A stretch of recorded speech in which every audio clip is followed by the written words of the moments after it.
हाय, hello, good morning, नमस्ते सगळ्यांना, जय भीम. मी सीमा. स्वागत आहे आपल्या सगळ्यांचं किचन सवंगडी आणि मी या चॅनेलमध्ये. कसे आहात सगळे? आशा करते की तुम्ही मस्त, स्वस्त आणि आनंदी असाल. तर आता सुरुवात झालेली आहे माझ्या दिवसाची आणि आज तसं बघायला गेलं तर भरपूर कामं आहेत. आता सकाळ म्हटलं की सकाळची पहिली जी उरक असते, म्हणजे जी पहिली उरकण्याची कामं असतात, तर ती मी आधी करून घेते.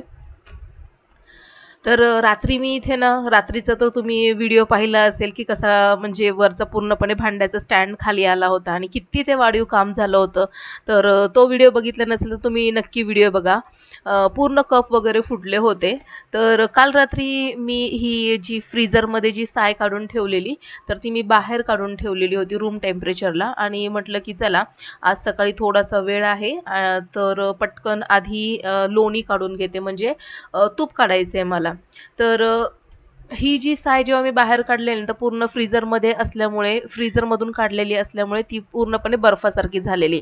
तर दुसऱ्या दिवशी सकाळी आता हे मी बाउलमधून काढले तर एकदम नॉर्मल रूम टेम्परेचरवर आलेली आहे. आणि या साईचं लोणी काढणं ना झटपट असं काम होतं, म्हणजे जास्त काही वेळ वगैरे लागत नाही. अगदी तुम्ही 5 मिनिटामध्ये लोणी काढू शकता. तर या बाउलमधलं जे लोणी होतं ना, म्हणजे साय जी होती ना, तर ती मी एका भांड्यामध्ये काढून घेतली, कारण की या बाउलमध्ये मला काही व्यवस्थित ती साय फेटता आली नसती. म्हणून मग मी या टोपामध्ये ही सगळी साय काढून घेतली आहे. आता झटपट साय वगैरे काढायची असेल ना, तर बर्फाचा एखादा खडा वगैरे या सायमध्ये घालून द्यायचा आणि फटाफट व्हिस्करने 2 ते 3 वेळा जर तुम्ही असं गोल-गोल फिरवलं ना, तर लगेचच लोणी सेपरेट व्हायला लागतं. जास्त काही वेळ लागत नाही. तर इथे बघा मी जास्त देखील काही फेटलेलं नाहीये. फक्त 4 ते 5 वेळा गोल-गोल फिरवलं तर लगेचच हे जे लोणी आहे ते सेपरेट झालं. बरं, तुम्ही हे मिक्सरच्या भांड्यामध्ये करू शकता किंवा फूड प्रोसेसरमध्ये देखील ही प्रोसेस पटकन होते. पण कसं आहे ना, जास्त भांडी वगैरे काढत बसा, पुन्हा ती स्वच्छ आपल्यालाच करायला लागतात. म्हणून कमीत कमी भांड्यामध्ये हे सगळं काम करायचा प्रयत्न करतेय मी. तर आता हे बघा, हे जे लोणी आहे ते एकदम असं सेपरेट झालंय, तर मी या चमच्याने काढतेय. आणि ह्या चमच्याने काढत असताना मला असं वाटलं की हे थोडंसं म्हणजे वेळ खाऊ आहे. तर माझ्याकडे असा मोठा झारा होता. आपण जे पापड वगैरे तळतो ना, मक्याचे पापड वगैरे, तर तो झारा होता. तर म्हटलं की चला या झाऱ्याने पटापट आता हे जी लोणी आहे ते साईडला काढून घेते.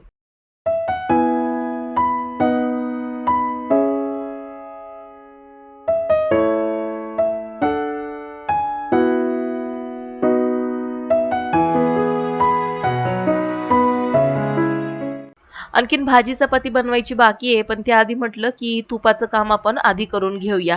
कारण की मग हे एकदा काम उरकलं ना, की मग माशा वगैरे जास्त काही येणार नाहीत. आली तरी मग कसं तूप काढत असताना माशा वगैरे येतात आणि सकाळी-सकाळी म्हटलं पहिलं हे काम करून घेऊया, म्हणजे माशांचा जो त्रास आहे तो होणार नाही.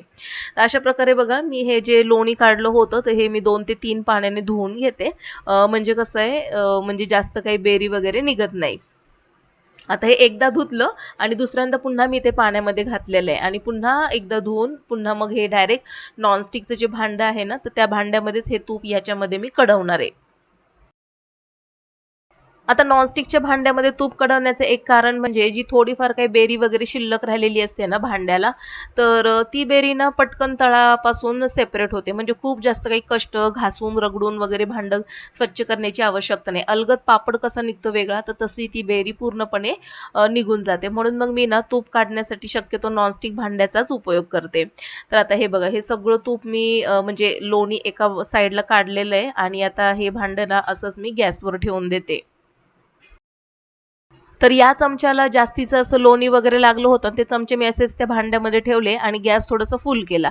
जशी उष्णता या चमच्यांना लागेल ना, तर तसं सगळं जे लोणी आहे ते या चमच्यांपासून सेपरेट झालं. तर म्हणजे जास्त चमचे देखील आपल्याला म्हणजे तेलकट वगैरे होत नाहीत. झटपट आपल्याला ते स्वच्छ करता येतात. तर अशा प्रकारे तूप वगैरे काढलं आणि तूप काढत असताना ना, यामध्ये मी थोडीशी हळद आणि तुळशीची पानं किंवा मग वेलची असेल किंवा मग लवंग असेल किंवा मग खाऊचं पान किंवा मग हळदीचं पान, तर जे काही असेल ना, तर तुम्ही त्याच्यामध्ये घालू शकता. मी शक्यतो तुळशीची पानं आणि हळद आणि थोडंसं मीठ घालते. आता त्याचं कारण असं, की बऱ्याच जणांना तूप ना घशाला लागतं, म्हणजे घसा असा पकडला जातो. म्हणून मग त्याच्यामध्ये ना तुळस आणि हळद घालायची. तर असं तूप केल्याने एक प्रकारचं औषधी तूप तयार होतं, घसा वगैरे पकडत नाही. एका साईडला तूप कढतंय तोपर्यंत म्हटलं झटपट आता इथे चपातीचं पीठ वगैरे मळून घेते, कारण की बरीचशी कामं बाकी आहेत. फक्त सकाळचे कपडे झाले होते, लादी पुसून झाली होती आणि झाडू झाला होता. पण आता म्हटलं की क्लास सुरू व्हायच्या आधी हे सगळं माझं भाजी आणि चपाती होणं खूप गरजेचं आहे. म्हणून मग मी इथे किचनमध्ये हे जे गव्हाचं पीठ आहे ते मळून घेतेय. सकाळी ना जरा देखील असं 5 मिनिटं किंवा 10 मिनिटं असे निवांत नसतात. कारण की एक झालं की एक लागोपाठ अशी कामं असतात आणि 9:30चा क्लास असल्यामुळे ना टाईमपास करायला असं मिळतच नाही. अंघोळ झाली की पटापट, पटापट आपल्या ठरलेल्या वेळेनुसार कामंही करणं खूप गरजेचं असतं. डब्बा बनवायचा असतो, त्याच्यानंतर क्लास घ्यायचा असतो, त्याच्यानंतर सगळ्यांचा नाश्ता वेळेत होणं गरजेचं असतं आणि हे सगळं करता करताना टाईम लिमिट इतका कमी असतो ना आणि म्हणून त्या टाईम बरोबरच आपल्याला ती कामं झपाट्याने करावी लागतात.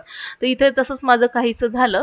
चपातीचं पीठ वगैरे मळून घेतलं मी आणि एका साईडला तूप कढतंय तोपर्यंत एका साईडला म्हटलं चहा वगैरे करून घेऊया. कारण की नाश्ता वगैरे करायचा आहे निलयला आणि म्हटलं की त्याला चहा चपाती आवडते. तर इकडे मी ब्लॅक टी वगैरे करून घेतलाय आणि त्याला आता मस्तपैकी गरमागरम चहा चपाती असं त्याला नाश्ता देते. तर इथे ना चहा तर ठेवलाय मी, पण त्याच्यामध्ये थोडीशी अद्रक घालते कारण की ना पावसाळ्यामध्ये शक्यतो अद्रक किंवा मग दालचिनी वगैरे चहामध्ये घालावी. तर त्याने काय होतं कफ वगैरे जर आपल्याला जाणवत असेल किंवा घसा खवखवत असेल किंवा मग असं सर्दी खोकल्यासारखं जाणवत असेल ना, तर त्याचा इफेक्ट या चहाने खूप पडतो. नाहीतर मग काढा वगैरे जरी केला ना आपण तरी देखील त्याचा खूप छान इफेक्ट पडतो. तर एकीकडे चहा होतोय आणि एकीकडे मी म्हटलं की चला चपात्या आपल्याला जितक्या हव्यात तितके पटापट या चपात्यांचे मी गोळे तयार करून घेते म्हणजे भरभर चपात्या लाटता येतात आणि सगळ्यात महत्त्वाचं ना गोळे केल्यामुळे अंदाज येतो की आपल्याला रोजच्या किती चपात्या पाहिजेत बरोबर तेवढ्याच चपात्या होतात. तर आता इथे चहा झाला आणि आता इथे पटकन चपात्या वगैरे करून घेतेय. तर सकाळी सकाळी ना खूप सारे विचार डोक्यामध्ये चालू आहेत. मुलांची परीक्षा चालू आहे. निलयचे ते पेपर संपले आता. पण बाकीचे जे मुलं आहेत ना, त्यांची परीक्षा चालू आहे आणि आता प्रत्येक मुलाची काही ना काही रिव्हिजन घ्यायची असते आणि प्रत्येक मुलं हे वेगवेगळ्या स्टँडर्डचे असल्यामुळे प्रत्येकाचा जो पोर्शन आहे आणि जो सिलेबस आहे तो वेगवेगळा आहे. त्याच्यामुळे ना आज कोणत्या मुलाचं काय घ्यायचं किंवा आज कोणाची कशी रिव्हिजन घ्यायची तर त्याचा विचार डोक्यामध्ये चालू होता आणि हे सगळं करता करता किचनमधली कामं देखील एका बाजूला चालू आहेत. नाही म्हणता म्हणता तूप काढायला देखील थोडाफार वेळ गेलाच 10 ते 15 मिनिटं त्याच्यामध्ये गेलीच आणि मग इथे क्लासचा देखील वेळ सुरू होता. म्हटलं की फक्त चपाती वगैरे करून घेते आणि मग मध्ये भाजीला येऊन फोडणी वगैरे घालून जाईल आणि ही जी रात्रीची चपाती शिल्लक होती ना, तर तिला मस्तपैकी तूप लावून असं कडक केलं मी आणि मस्तपैकी खुसखुशीत खारीसारखी ही चपाती बनते आणि हे बघा इथे तूप देखील कढलेलं आहे. ही वरती साई आलेली त्याची. तर आता इथे मी माझा नाश्ता करून घेते आणि मग नंतर क्लास वगैरे घेत बसणार आहे. चपाती इतकी कुरकुरीत झाली आहे ना, तर तुपावर ही मंद आचेवरती चपाती शेकायची. तर छान असा ना माझा 9:30 ते 11:30 वाजेपर्यंत क्लास झाला आणि सगळेच मुलं आले होते. सकाळची जी मुलं होते ना, तर त्यांचा पेपर झाल्यानंतर पुन्हा ते 9:30ला येतात इथे. काहीतरी मला वाटतं त्यांचा 8:30ला पेपर संपतो. तर मग 9:30ला पुन्हा ते क्लासला येतात. 2 तास बसतात ते आणि पुन्हा मग संध्याकाळी येतात. सध्या एक्स्ट्रा क्लासेस चालू आहेत माझे. त्याच्यामुळे मुलं ना 2दा येऊन जातात. मुलं निघून गेली होती आणि थोडंसं निवांत मी इथे बसले होते. कारण की कंटिन्यू काम चालू होतं माझं आणि त्याच्यामुळे असं वाटत होतं की थोडासा निवांतपणा हवा म्हणून इथे थोडीशी 10 मिनिटं बसले मी आणि आता इथे सगळं आता हा पसारा आवरून घेते. म्हणजे हॉलमध्ये जी चटई वगैरे अंथरलेली, मुलांकडनं जो कचरा वगैरे झालेला, तर तो आता थोडासा साफ करून घेते. तर जवळपास आता दुसऱ्यांदा घराला झाडू लागतोय कारण की सकाळी एकदा मारून घेतला होता आणि क्लास झाल्यानंतर पुन्हा एकदा झाडू मारून घेतेय. आणि संध्याकाळी पुन्हा एकदा जेव्हा होईल ना, तेव्हा पुन्हा एकदा संध्याकाळी झाडू मारावं लागतं. म्हणजे दिवसातून ना जवळपास 3 ते 4 वेळा नुसता क्लासला झाडूच मारून होतो. हॉल आणि किचन हे सारखे 2 ते 3 वेळा दिवसातून झाडले जातात. तर इथे ना केसांना मी रबर लावला होता आणि इतकं घामाघूम झाले होते. बाहेर पाऊस जरी पडत असला, तरी घरामध्ये ना खूप गरम होतंय. म्हणून मग मी तो रबर काढला मी आणि थोडेसे केस मोकळे ठेवले कारण की घामच खूप आला होता. तर आता इथे सगळं झाडून वगैरे झालेलं आहे आणि आता किचनमध्ये जाते पटकन आणि भाजी बनवायची आहे. तर आज निघायला डब्याला ना मटकीची भाजी आणि चपाती देते. तर ती जी मोड आलेली मटकी होती ना, तर आज त्याची भाजी केली मी आणि त्यातली थोडीशी मटकी ठेवली साईडला. कारण की मग सगळीच केली तर पुन्हा म्हणजे कधीतरी आमटीला होईल रात्री वगैरे किंवा दुसऱ्या दिवशी म्हणून थोडीशी मटकी मी साईडला काढलेली आहे. आणि मटकीची भाजी खूप साध्या सिंपल पद्धतीने बनवलेली आहे मी. फक्त कांदा, टोमॅटो, कढीपत्ता या फोडणीमध्ये मी भिजवलेली जी मटकी होती आपली मोड आलेली, तर ती घातलेली आहे आणि मस्तपैकी आता वाफेवरती ती शिजवून घेतेय.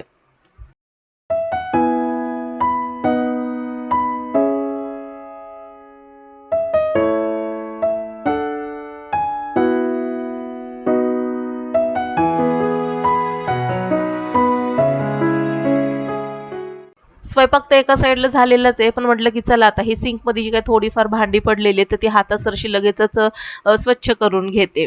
आणि हे जे रात्री लावलेलं जे स्टँड होतं ना, तर आता मला माझ्या मनामध्ये म्हणजे शंका यायला लागली आहे, की आता पुन्हा हे स्टँड पडू नये.